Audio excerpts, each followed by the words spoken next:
this is Susan Ashley from Txweaver.com. I'm going to show you today how I use beeswax to finish my pine needle baskets. I use an old crock pot for the beeswax. I have an old pastry brush and a turkey roaster lined with aluminum foil that I'm going to put in my kitchen oven. So this is the basket I want to wax today. It's got an agate slice. It's got leather on the back, and I've covered that with painter's tape to keep the wax from discoloring the leather on the bottom. You can see my block of beeswax that I got from a local beekeeper. That's 1.5 pounds, which is about what I have melting in the crock pot right now. I've also got the old turkey roaster and a pastry brush that I commandeered and I'm using just for wax, and the crock pot is set on high. Inside the turkey roaster I have a little glass dish that I've covered with aluminum foil.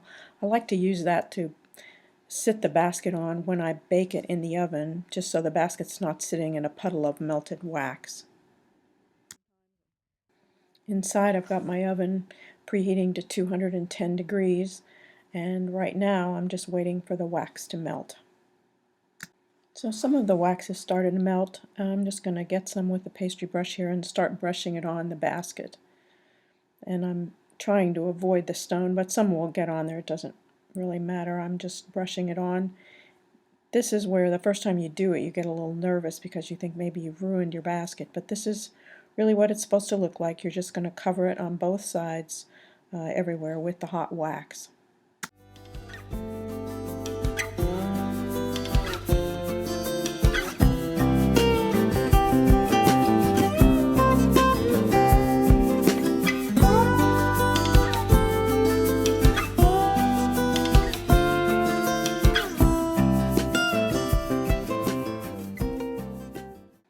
Now I'm ready to put it on the pan and put it in my 210-degree oven.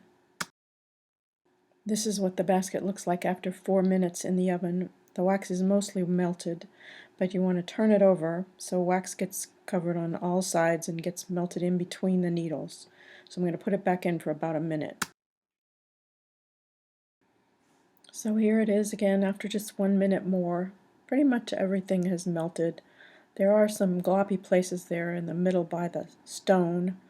I may even end up using the hair dryer to melt those last few pieces of wax.